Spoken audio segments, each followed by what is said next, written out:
Welcome to the Business Leadership Series, where we engage with leaders who are making an impact on their worlds and who want to share their knowledge and experience for your personal and professional growth. The following interview is designed to inspire you to become the best leader you can be. Your host, Derek Champagne, is the founder and CEO of The Artist Evolution, a full-service agency building successful brands, marketing tools, and campaigns, and also the author of the best-selling book, Don't Buy a Duck. And now, let's begin today's Leadership Series interview. Welcome to the Business Leadership Series, where our goal is to inspire you to become the best leader that you can be. I'm excited about my friend here today, Derek Stone, an entrepreneur, musician, author. I like him already. His new book is Why Should I Forgive? And it's a big topic, man. It's a heavy topic, and it's something that's not easy to write about. And I'm glad that you did. Derek, thanks for spending a few minutes with us today. Derek, thanks for having me, man. I really appreciate it. It's an honor. Hey, I've gotten to know you a little bit in a mastermind that we're in. We've got some great people in that mastermind, like Tommy Breedlove and Aaron Walker and so many others that I've gotten the chance to have been on this program and have been life-changing for me. You and I talked, I think, about a year ago because we missed each other this past one, and you told me about this book that you were writing. I remember we were in the foyer, and you were telling me about it. I said, I want to talk to you about that when you write it. And we've gotten rescheduled a few times, but, man, it's really been on my heart to be able to talk to you because I just love the raw story that you share. And I think it's really important for our listeners to hear this.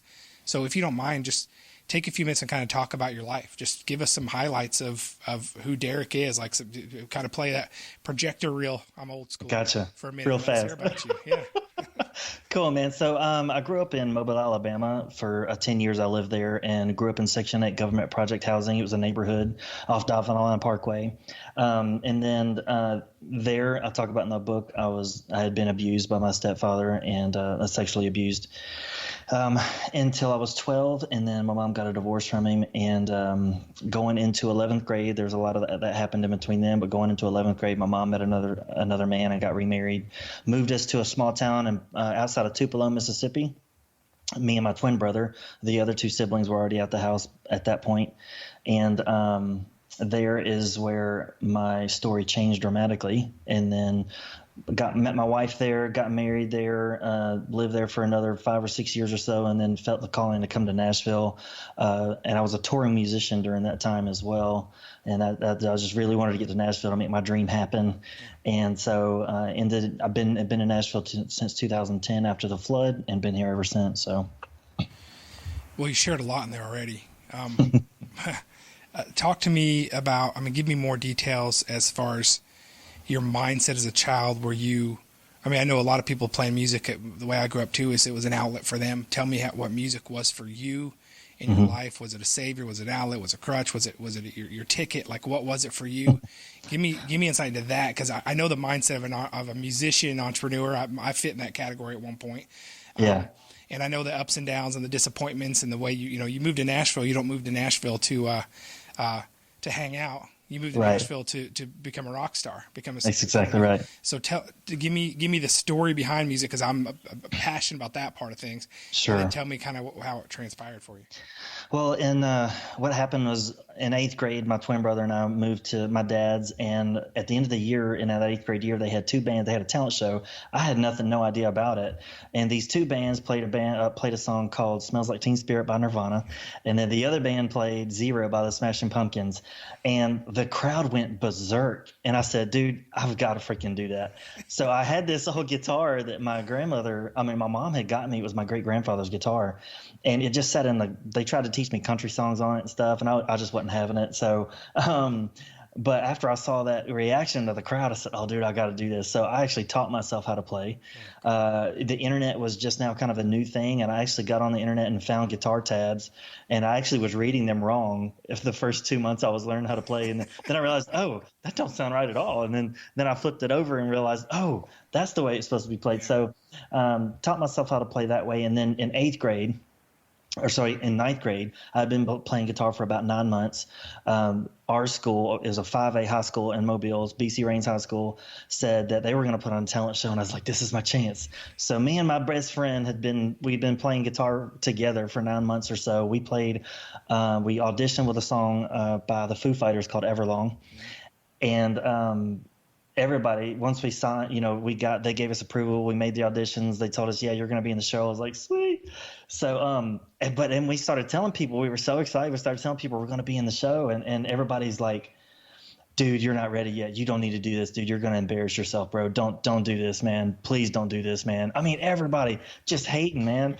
I was like, you never heard me play, And so up to the day there's a breezeway behind the stage, and there's this breezeway, and up to the point, man, people are walking by, and we felt like rock stars already because we were out of class. You know what I'm saying? So, so it was so funny because when we did sound check, we didn't know what we were doing, man. We brought these little 8-inch crate amp speakers, man, little bitty crate speakers, dude, just a practice amp, We bring it in there like we're something else, kind of mic it up or something, and we kind of got laughed at. And then these seniors that had a band, this guy named Dean, he goes, "Oh, bro, you can use my guitar amp." And I was like, "Sweet, thanks." He goes, "But I'm going to warn you, it's got a short in it. So if it knocks out on you," he goes, "just lean over and kick it." And I was like, he goes, "I swear it'll cut back on." So I said, okay. And so we get onto the show, man, and these two girls had sang these ballad songs, which is cool. So the crowd was kind of mellow. They were looking for something, and I was still backstage. You couldn't see me, but I hit a good old, just a power chord, man, with some good old distortion on it. And then they started going berserk. I passed the first curtain. People saw who we were. They just started screaming, man. It was just ridiculous. I have been shaking in my boots this whole time. I am a nervous wreck, and I get up there and I start playing the song, and they can't hear me. Obviously they can't hear me, so they get kind of quiet. And then right as there's a run in that song, there's an octave run in that song, right at the end of the run is before you hit the chord for the chorus, that amp cut out 2 octaves before. So I literally lean over. It's like perfectly in rhythm too. I kick the amp cuts back on, and I hit the power chord for the chorus, and I belted out because I knew they couldn't hear me. They went berserk. The freshman class, I saw 3 people fall, and because they broke the bleachers, dude. It was hilarious. But that is the day that my addiction began. To that feeling of, there was 800 people in that audience, and you just felt like, oh my gosh! I mean, you know what it's like. I mean, it was just addictive. It was better than I know the riff you're talking about too, and that's a great song. And one of my favorite concerts I've ever been to, Foo Fighters. It's really, dude, really cool, man. That's cool. So I mean, what a vivid picture. Thanks for painting that. Yeah. I love that. Yeah. So then you eventually moved to Nashville, and you were doing shows there as well. Yeah, we were doing shows. We rebuilt a band when we got here. We got my brother-in-law moved up from Tupelo. He was a drummer. Got some really amazing musicians. Then I realized that I couldn't play guitar on the scale that I needed to sing as well. But I've always wanted to react with the crowd, and so I kind of stepped away from guitar. We hired a guitar player, and then I started just being the front man. And that's when I started having a blast, man. Just so I get to live the lyrics out in front of people. So cool. And then in 2014. Just something started happening where I started getting real bitter with the music industry because my construction career was taking off really, really well. It was providing way better than anything that I'd ever done in my life. And so something had to give. And then I realized it was just like, man, this music thing, because I was getting so frustrated with it. I wasn't desperate anymore because I already had the money from construction. It had been, like I said, it was providing way better. And I always thought that the music was going to be something to provide for my family, and it just never had. 14 years I'd been at it. And so, and then 2014, that's when I chose to walk away from the music industry altogether. And I don't think I've been to a rock concert since because of it. It hurts bad, man. Yeah, it took me many years to go back where I could enjoy it again, and it took honestly, and we're gonna switch and start talking about some of the self-help that you've done, personal development you've done. But it took some of that for me to be able on the music side, because different path. Yeah. I can relate to your story. It took me a long time, and there's still certain groups and certain things I can't go to because it just brings me too close to how deep I was into it for a long time. And you really see behind the curtain for sure in a different way. Hey, let's talk about your book, Why Should I Forgive? So we'll fast forward it a little bit. You're a successful business owner. You've got this great company. I do want you to talk about that in a few minutes as well before we are finished. But let's talk about the book. I think that's such an important concept. You lived some really tough things in your younger years. Take us back. You talk about forgiveness and the difference between you and some of your siblings. Talk to me about that. I know it's tough, but you wrote this book, man. First of all, I have such respect for you doing that, because it's easy. And I've been talking about that with COVID leadership recently too. Like, it's easy to lead when you're on a white horse out front. It's easy to lead when there's 800 people and you're the front man and things are going your way. It's harder to lead when you're digging up painful things about your past. It's harder to lead when you have to lay people off, or when you're forced to let vendors go or deal with tough things in your life. That's when real, true leadership, I believe, emerges. And it's leaders who are willing to be brutally honest, but also look at what's going on and what's maybe holding them back in life, and tackling some big internal issues that we don't always like to tackle, because we try to pretend we're Superman and put that layer on. I appreciate you doing that, and it really shows through in a big way. So talk to me about forgiveness, and tell me kind of the premise of this book. So what happened was when I did over $1 million in revenue in my business, I was blown away, and I was so grateful that I kept looking back to see what it was that triggered my journey to success. And one of that was all those roads pointed back to these two scenarios that happened, and one was the first one that led to everything else. Was that I went to a conference, and long story short, I got to this conference, and this guy was talking about forgiveness versus bitterness, and I realized that I was just a bitter dude living behind this facade. Man, I was a party looking for a place to happen, and everything was good on the outside, but man, I was eating myself alive with just shame and hate and anger and resentment, and so I chose to, at this conference, I chose to forgive my dad, because I wanted to know what a real dad was like. And you'll have to check the book out. I don't want to give it away, but yeah, you'll check the book out to talk about what happened in that scenario at that conference. And when I got up from the floor, 2 hours of crying, just being broken, of forgiving my mom, my abuser, my dad, because I thought it was my dad's place to be there to protect me from that stuff. And so that's, it just kind of like, that's where my blame went, was him. So ever since I got up that day, one is I didn't feel like the need to nurse that facade anymore. It was gone. It was gone. I could be me. I could live who I wanted to be, and this is what it was. The other thing is that I realized I didn't have this burden anymore. I had been carrying this burden around forever, and I didn't have it anymore. It just wasn't there.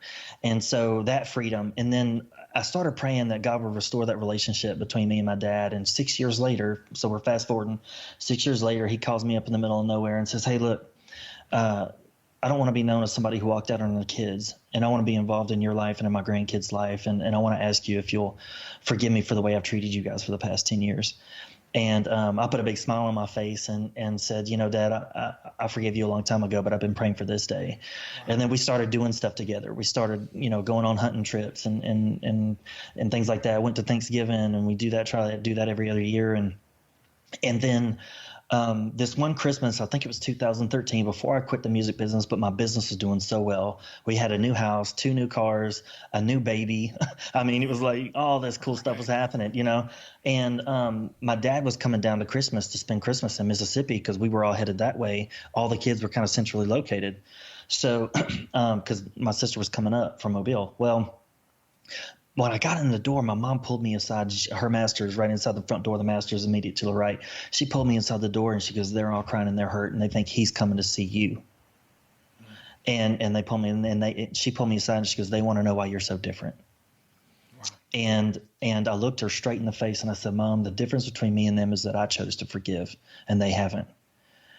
And she looked at me like I'd just given her the destination of where buried treasure was buried. And wow. And said, "You're right." And ever since then, on that way home, I talk about the first chapter. I talk about my place, which is a place where you go to just kind of get by yourself and deal with your inner junk.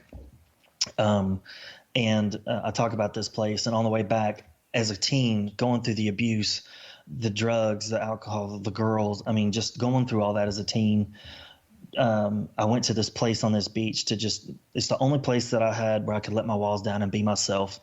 And what I realized was that on that way home, God had shown me every prayer that I'd ever prayed on that beach was answered at that very moment in my life. And it was just, I was broken, dude. I was like, oh my gosh, all this time. Man, you made me teary-eyed. That's beautiful. I'm thinking about a teenager. I'm not going to get emotional, but thinking about where you were in that place and during that time. And God was there with you the whole time. You probably felt pretty alone. Oh man, Self-medicating with everything you can find to everything burn the numb yourself.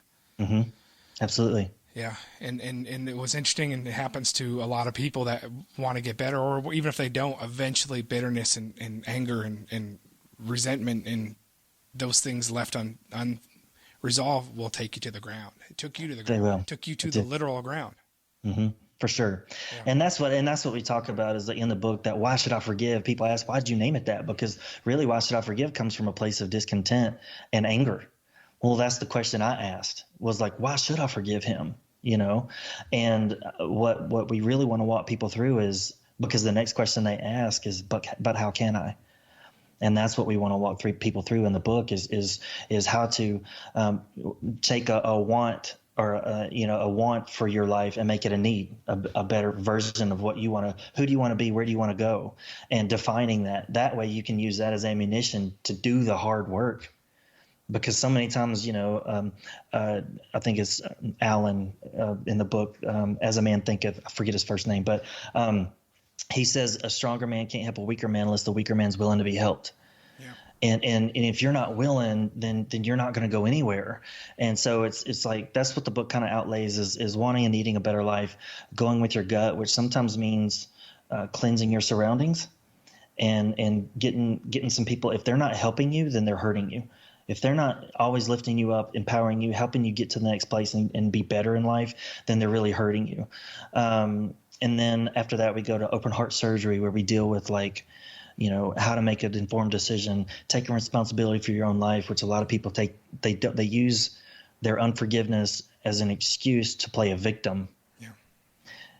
And they never go anywhere, and they're mad at their life because of the choices they've made. Well, it's because they do everything they can to come up with an excuse, but you don't know my story, but you don't know what I went through. Yeah, I get that. I understand. I was there too. But at the end of the day, you've got to take responsibility for your own life, because our parents sometimes are the best example of what not to be, and some of us have great parents. I mean, you know what I'm saying? But some of us have terrible situations that we grow up in, and they do the best they can with what they're given based on the examples they were shown. Yeah, we hear it often, but hurt people, right? Absolutely. And that doesn't, then that makes us look and go, well, if I'm not forgiving and I'm hitting this level of discontent and turmoil, then I look around, am I doing that to others too right now? And if I want to break the cycle and I want to have peace, and it's hurting me, not them necessarily. I mean, I think that's the tough part too, is some people go through some of this process and then the person on the other side didn't care or doesn't want the relationship. But that doesn't change the importance of forgiveness, because the forgiveness is what's not forgiving, and that bitterness is what's eating you up. And it's hard to find something that you can medicate yourself with sustainably that can heal that. Yeah, the true antidote for bitterness is forgiveness. And forgiveness is for you, for anybody that's listening. It's for you. Trust is for them. So if they've broken your trust, either one thing is either you don't trust them again, or they have to rebuild that trust. Now, if you give somebody trust and they take advantage of you, then at that point they're taking advantage of your forgiveness, and you need to set some boundaries. But remember that forgiveness is for you, trust is for them. Remember, you're not justifying what somebody did to you. You're just allowing yourself to move on emotionally to a better place. Yeah, so. I appreciate that, Derek. Thanks. I know it's a tough topic to talk about. It feels raw. I can sense the emotion. That's real. That's why you wrote this. I know that. You didn't write this to be considered the expert in forgiveness or the expert on the top 5 ways to. No, you wrote this because it's your story, and it's my story, right? Yeah, and I really appreciate that. And I say this very few times, but I like to learn from people that have gone through something like this and have seen how to get to the other side, rather than just somebody that's telling you, these are the 3 things you do. Really? Have you been in my shoes? But you've actually walked it. So just a couple more things, give us a little more about the book, not details in it, but what can the reader expect when they read this book? What's the expected outcome for them, as far as hearing your story, learning some tips? What's going to happen? Yeah, they're mostly going to get a roadmap of how to do it. Because I addressed so many things that I faced when I was trying to do it. And somebody asked me a couple of days ago, "Hey, is it just a one and done thing for you?" And in the long term, yes, it is. Where you look at it, because somebody could hurt you today and it make you so angry and crazy. But then you go to bed and you're thinking, I don't need to go to bed like this. I'm gonna say out loud that I forgive this person. The next day, you may still not feel like you forgave that person, but you're gonna say it out loud. I forgive this person. And then, day 3 goes around and you're actually starting to feel, oh yeah, like I did forgive that person. Day 4 or 5, you just don't even notice it anymore. You know what? I did forgive that person. That's awesome. And then at that point, you just walk on. But there again, that's the trust part. You're trusting them. So I would say it's kind of a roadmap to kind of show you everything that I came across that I could have used as an excuse today to keep me from forgiving. I pushed through it and kind of tried to put it into terms that you could follow. So after that goes to that open heart surgery part, we deal with cost of bitterness, how you end up hurting yourself and people around you closest to you when you don't forgive people. Like that, this is your spouse, this is your kids. Think about that. And then from there we go to surrendering the outcome. So many times, man, we get involved in fighting a battle that is not ours. When we give that over to a higher power and say, you know what, can you just take this from me? I just don't have the mental capacity to deal with this, and just trusting, so many times just trusting that God's going to take care of it. And then gratitude. I feel like, if you're around happy, joyful people, man, you know that they're not bitter people. They just, to me, happiness and gratitude are two different sides of the same sort of joy. And we kind of outline, of how sometimes when you're going through the junk, it's preparation for something you're going to go through in 6 months from now or a year from now that and you'll be so grateful at that moment, man. Thank the Lord that I went through this now, because now I have the experience to get me through it, because now I'm facing it, and I use an example of what happened when we were stuck in Birmingham and I had 6 people in the car, including my kid. And changing a water pump on a car when I'd done it 3 times on the side of the road. So yeah. And then the last chapter is really the deepest, the longest chapter in the book. And it's what forgiveness looks like in a marriage that was headed for a divorce, which was actually my marriage, after 15 years of marriage. We're April 25th. We just got through celebrating in quarantine, which was not very exciting. 17 years of marriage. So thank you. But yeah, business was going crazy. My wife got diagnosed with cancer. We quadrupled in size the same year. And we had systematized so much stuff in the next year to follow. We were kind of like just at each other's throat the whole time, because we didn't know how to be normal around people coming home every day at 5. We didn't know what that was like. So I enlisted the help of a marriage counselor and chose to fight for my marriage and my wife's heart, because again, this voice came to me and just said, look, you prayed for her for 10 years on that beach, man. You never wanted to put her through this, much less your kids. So I picked up my metaphorical sword and shield and chose to fight for my wife's heart. So that's what this is about. Man, Derek, again, thank you. Thank you for sharing your personal stories. Again, a lot of people want to seem like they have it all figured out all the time. You're admitting that you haven't always had it figured out. Imagine that. I think that's most of us, really, if we're real honest.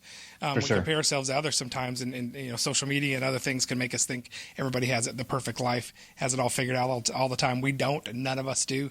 We need to learn from others who have gone through the journey and have learned something from it, and then tell their story. And the challenge I have to our listeners, if you haven't dealt with this, is, you have an opportunity right now to help others, even if you don't feel like you do. Getting through this is not only going to be empowering for you, it's going to give you joy back and purpose in your life and the opportunity to live a better life that you can enjoy and not be robbed. And it's going to give you an opportunity to really quickly, you'll start to identify others in your circle, that you're going to start to see them. When you start doing the work, you start seeing others who need help too. You can't see it when you're in your own, you've got your blinders on of bitterness. It's hard to see others around you that you can help. And you will be amazed. And I'm sure Derek's been seeing this. I've seen it. When you tell your story and when you put it out there with vulnerability and that you've worked on it, you're going to see so many people around you. It's shocking around you who need and want your help when they see that you've been through it. For sure. Derek, how do we find your book? You go to, you can go on Amazon and type in "Why Should I Forgive" by Derek Stone. You could also go to www.derekstone.online, and that's DEREKSTONE.online. It's the best spelling for Derek. Derek Stone, entrepreneur, musician, author. We didn't even talk about too much about what you've done with your business. You've been very successful with it, and you've been blessed there. Why Should I Forgive? Pick up a copy, go on to Amazon, or go to derekstone.online. Online. Derek, thanks again. I look forward to seeing the next great things that you're doing. Thanks, Derek. I appreciate you having me. Talk soon. You've been listening to the Business Leadership Series, where we engage with leaders who are making an impact on their worlds and who want to share their knowledge and experience for your personal and professional growth. This interview was designed to inspire you to become the best leader you can be.